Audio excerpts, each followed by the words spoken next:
Broadcasting live from Dar es Salaam, this is TBC News, our top stories. Optimism high as Zanzibar marks 62 years of revolution.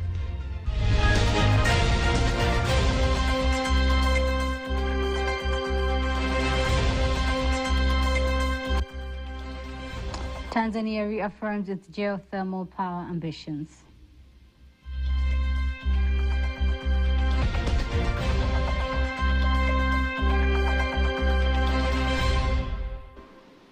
Good evening, I am Teddy Paranyanga. You can also follow us live via YouTube channel TBC Online and also get all the latest news through our Instagram, Facebook and X pages at TBC Online. The President of Zanzibar and Chairman of the Revolutionary Council, Dr. Hussein Ali Mwinyi, says the 62 years of the Zanzibar Revolution has witnessed massive GDP growth of 6 trillion.57 by 2024 from 4 trillion.7 in 2021. Here's a report by John Matthews, read by Caroline Maleo. The flag of Zanzibar is flying over the island.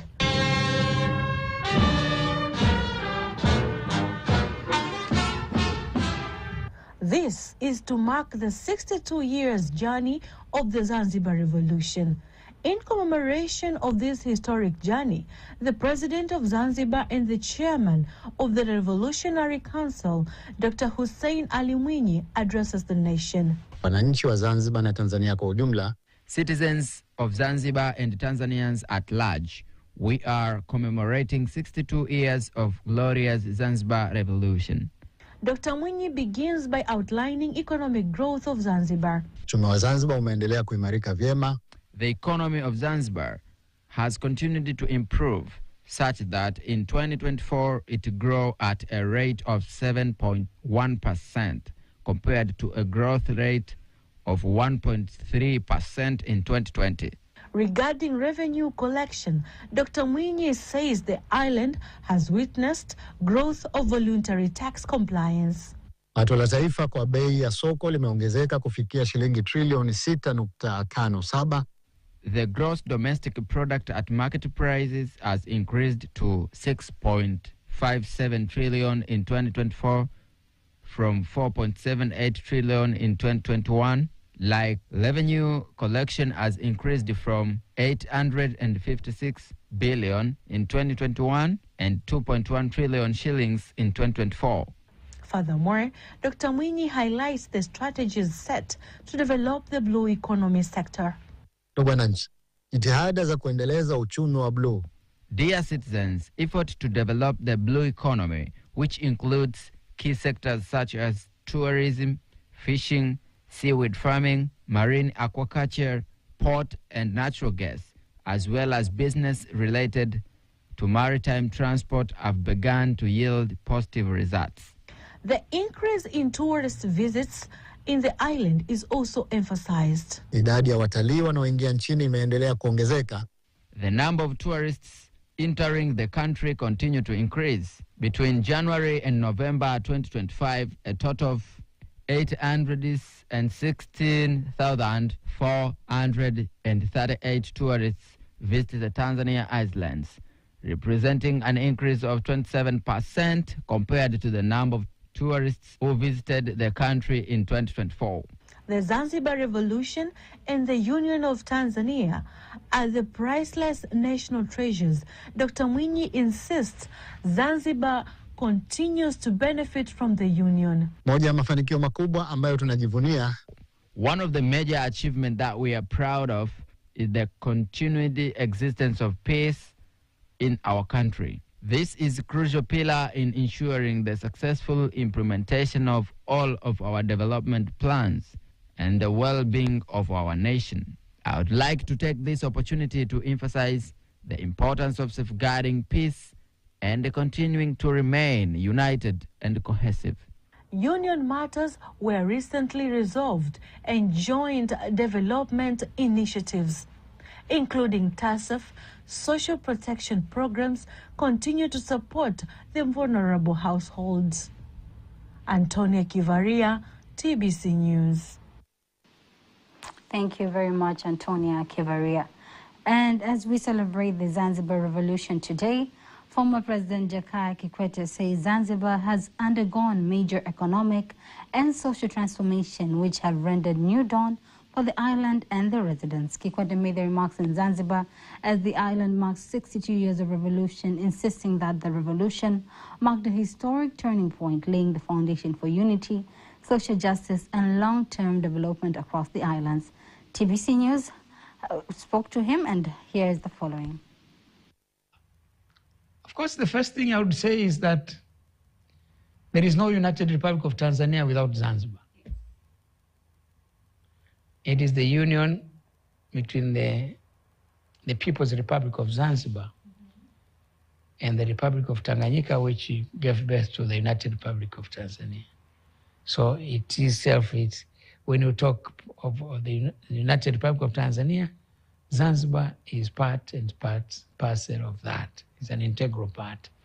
Yes, of course, without Zanzibar, there is no union. It's a major decision that was made by our founding fathers, President Karume and President Nyerere, the fathers of our nation. Yes, it's a bold decision, courageous decision. Yes.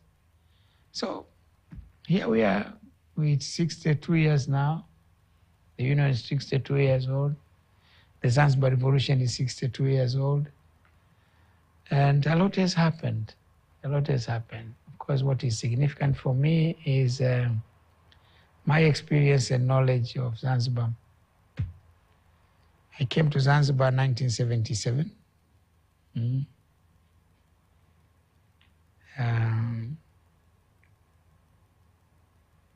How many years? Was that 13 years after the revolution? Yes. So I worked here for 4 years. I've known Zanzibar at that time. That the Zanzibar of 1977 is not the Zanzibar of today. Things have changed a lot. You know, even Zanzibar that had a very strict dress code. Had a very strict dress code. And those days, what do you call the bell-bottom trousers was the fashion. So it's all that I had. Yeah. During those days, it was very strict. They were very strict on alcohol here. I don't drink, but many friends from the mainland who would come here and to visit me, they wanted me to take them to a bar. Well, I will take them. The pubs were there, but even with the pub, there is a big sign post there saying, "This is not a place to get drunk. Hapa si pahala pa kulewa."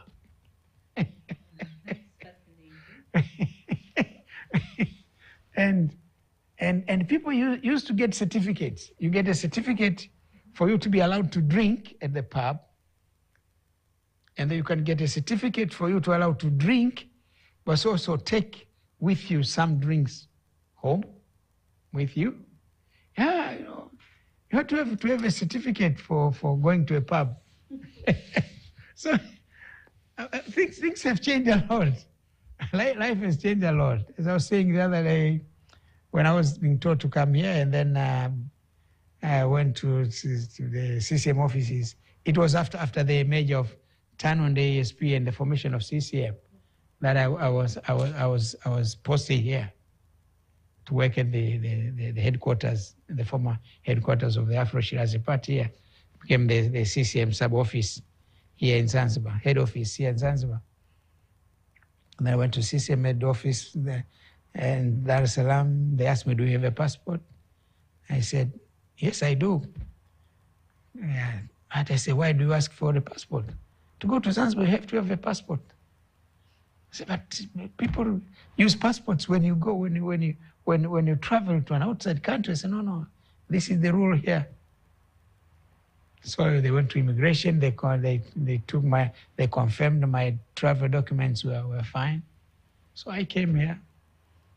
So every time I travel to go to Dar es Salaam for meetings or to Dodoma for meetings, I have to have my passport stamped. And then, of course, because it was so frequent, then who was the director of immigration here, Zanzibar, Yusuf Masauni, the father of Minister Masauni now, yes, was kind enough. They made special arrangements for me. I had a special pass, and I just present that, and then I go. Otherwise, my passport would have been full with my travel twice or three times a week to go to Dodoma or to Dar es Salaam for consultation. So, but those were the realities. Of course, I asked why, because at that time it was the security situation at that time. You know, it was a revolution. The powers that be, the Sultan and their accomplices and their partners were overthrown, and they were always trying to come back. There were several attempts to come back. So there were extraordinary security measures to protect to defend the revolution, and so one of those measures was that one. But you had to live with it. You realize it was not as it is now. You can really see the energy, the tension that was at that time. Now things are fine, you know. Good energy, very good vibrations. Zanzibar. Of course, there's a lot of development that has taken place. Yes. The first president, Karume, died in 1972. Jumbe took over up to 1984.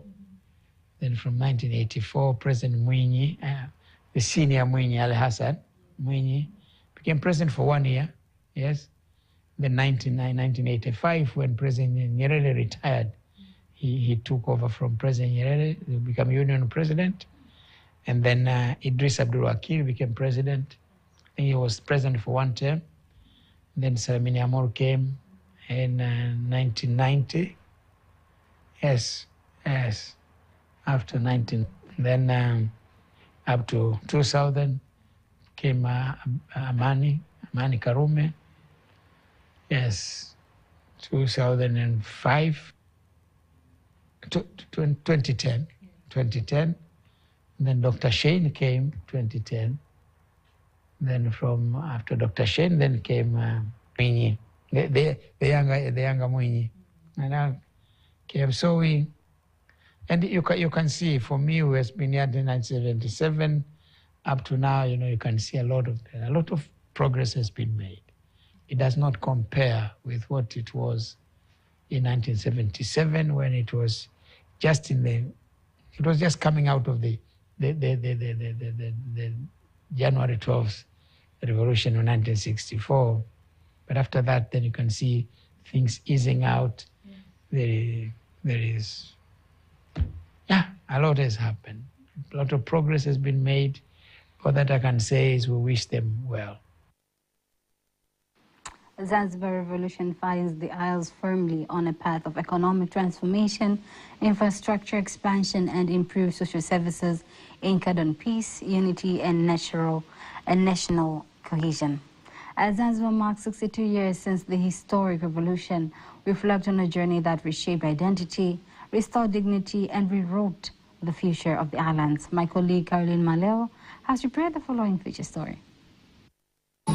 Utanzania wangu ni muungano wetu na tofauti zetu zisibadilike tu. The 12th of January 1964, the people of these islands rose against a system that had for generations denied the majority their voice, their rights, and their dignity. It was not just a political turning point, it was a human one. The Zanzibar Revolution was a declaration that freedom belongs to all and not to a few. Led by the late Sheikh Abed Aman Karume and his fellow revolutionaries, the uprising dismantled the Sultanate rule that had concentrated power and opportunity in the hands of a small elite group. For the first time, ordinary Zanzibarians were recognized as full citizens, equal, visible, and entitled to shape their own destiny. It was the moment when silence ended and belonging began. The revolution did more than change leadership. It changed the lives. Under Sheikh Abed Aman Karume, from 1964 to 1972, Zanzibar's first president, the philosophy of revolution was put into action. His leadership focused on restoring dignity to the marginalized farmers, fishermen, laborers, and urban poor. Slums were replaced with housing projects, such as the iconic Michenzani flats, giving families decent living conditions and a sense of worth. Access to education and healthcare expanded. The weak were protected. The forgotten were remembered. Karume once said that a revolution is not just about removing oppression, but about removing weakness and giving people hope. Following his assassination in 1972, leadership passed to Abu Jumbe Mwinyi from 1972 to 1984, who strengthened governance structures and continued the path of national building. He was succeeded by Ali Hassan Mwinyi from 1984 to 1985. And then Sheikh Idris Abdul Wakil from 1985 to 1990, who carried forward social and economic reforms during a time of transition. The era of Dr. Salmin Amor Juma from 1990 to 2000 marked a political pluralism and economic adjustment, followed by Aman Abed Karume from 2000 to 2010, who expanded infrastructure and modernized public services. From 2010 to 2020, Dr. Ali Mohammed Shein led Zanzibar through a period of stability, reconciliation, and institutional strengthening. Today, under Dr. Hussein Ali Mwinyi, from 2020 to present, Zanzibar is experiencing a renewed development drive, focused on economic growth, investment, innovation, and opportunities. From revolution to reform, from survival to strategy, Zanzibar has kept moving. The economy of the islands has continued to grow, with improved revenue collection year after year, major investments in ports, roads, and airports. The tourism sector has become a powerful engine of growth, drawing visitors from across the world to Zanzibar's white beaches, historic stone town, and rich Swahili heritage. Zanzibar is no longer only a destination, it is an experience. Hotels and resorts now stretch across Unguja, Pemba, and surrounding islands, creating jobs, boosting national economy, and strengthening the tourism value chain. Health and education services have also expanded significantly, offering better access and quality compared to the pre-revolutionary era. At the same time, Zanzibar's blue economy policy is opening new frontiers, from fishing and seaweed farming to maritime transport, offshore exploration, and sustainable ocean use. The sea, once a symbol of separation, is now a source of prosperity. This is the quiet power of revolution. From political liberation to social empowerment, from economic exclusion to inclusion, from silence to voice. And just months after revolution, Zanzibar's destiny became inseparable from that of the mainland. On April 26, 1964, Zanzibar united with Tanganyika to form the United Republic of Tanzania, a decision that Mwalimu Julius Kambarage Nyerere once described as historic, saying that without the Zanzibar Revolution, there would have been no Tanzania. 6 decades later, that legacy still stands. The revolution has not been without challenges. Debates have emerged. Questions have been asked. But the foundation laid in 1964 of dignity, equality, and self-determination remains firm. Today, as Zanzibar marks 64 years since the revolution, it does so not only in the remembrance, but in the reflecting on a journey that turned subjects into citizens, and islands into a nation. This is not just history. It is identity. It is resilience. It is pride. This is Zanzibar, and this is Tanzania. Caroline Maleo, TBC News. Utanzania wangu ni muungano wetu na tofauti zetu zisibadilike tu. And on to the next news. The Minister of Energy, Deogratias Ndejembi, says Tanzania has been endowed by numerous geothermal energy sources, making it an opportunity to develop the sources for sufficient, affordable and sustainable energy, upholding global goals of moving towards clean energy. Speaking at the International Renewable Energy Agency during the annual meeting of the Global Geothermal Alliance held in Abu Dhabi, United Arab Emirates, Minister Ndejembi insists that the government has set plans for geothermal electricity production in its development vision DERA 2050, the National Energy Policy of 2015, the Sustainable Development Goals and the National Climate Change Agreement. He adds that Tanzania, through the Tanzania Geothermal Development Company, TGDC, is also developing several priority geothermal areas including Ngozi, Songwe, Kiejo, Mbaka, Natron and Luhoi, with the goal of having the first 130 megawatts power plant by 2030. Earlier opening the meeting, IRENA Deputy Director General Gauri Singh says that the geothermal energy is critical in the world in ensuring energy security, explaining that its contribution is still small and globally in generating electricity, insisting more sources to be developed. At the IRENA meeting, Minister Ndejembi was accompanied by the acting ambassador of Tanzania to the United Arab Emirates, Bakari Amir, the Assistant Commissioner for Renewable Energy, Engineer Imani Mruma, as well as other experts from the Ministry of Energy. And now on to the next news. The South African former Minister of Tourism, Lindiwe Sisulu, says African media has a critical responsibility to tell stories that reflect Africa's true identity, strength, and aspirations, rather than reinforcing stereotypes of poverty, conflict, and dependency. She notes that for decades, Africa's image has been shaped largely by external narratives. While the continent is home to over 1.4 billion people, a youthful population, growing economies, and major progress in areas such as infrastructure, technology, women leadership, and entrepreneurship. Speaking to my colleague Caroline Maleo in Addis Ababa, Ethiopia, Sisulu says African journalists must reclaim the continent's narrative and use the media as a tool for unity, dignity, and development, adding that a strong African media voice in the media is essential in promoting Pan-Africanism and strengthening continental integration. Basis of any understanding, you've got to understand it from the perspective of where you stand.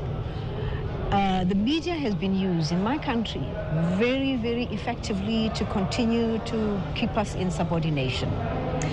In my country, every house was required to have a government radio station where they would pump out their propaganda, and you couldn't switch it off, you couldn't switch it on. It was on almost 24 hours, almost like in a Nazi concentration camp. They used the media effectively to keep us subordinated, until we realized that we actually have friends outside of ourselves who can help us, who can give us the place to go and train and change our situation. You know, colonial rule did not anticipate that they would give power back to us. They had enjoyed the privileges of colonial conquest for so long that it isn't easy for them to even accept that it is possible for us to run our own countries. On the other hand, Roland Lumumba, son of the late Congolese independence hero Patrice Lumumba, says African media must carry forward the Pan-African vision of unity, liberation, and self-determination championed by Africa's founding fathers. The journalists making a big role in our society to give the information, and a lot of time it's not easy to get that information. It's not easy to say the truth, because sometimes there is a lot in the prison and other things that we think is not that good, and we try to struggle to stop this kind of treatment for the people that, like I used to say, that to be a journalist is not a profession, it's a mission. People which believe to do something good for the society, and they have to, and they don't want something back. Tanga Port has successfully exceeded its cargo handling target by 124.6% within 6 months, setting a new record in efficiency and customer service. The port, which is the second largest after Dar es Salaam Port, has handled a total of 1,030,634 tons of cargo for the period from July to December 2025. Tanga Port manager Saleh Mbega says the total cargo handled by the port includes 600,000, 80,000, 9,591 tons of unloading cargo and 300,000, 41,000 and 43 tons of loading cargo. Kabla ya maboresho haya ambayo yalifanywa na serikali, before these improvements were implemented by the government, we used to serve approximately 400,000 people per year. However, after the improvements in the 2024-2025 financial year, we handled about 1.3 million tons, up from 400,000. Therefore, there has been a significant increase in cargo volume. In addition to cargo handling, the number of ships also increased. Before the improvements, the average number of ships per year was between 106 and 110. But after the improvements, we were able to save approximately 456 ships. Before we wind up our local news tonight, let us now have a look at today's exchange rates according to the Bank of Tanzania, BOT.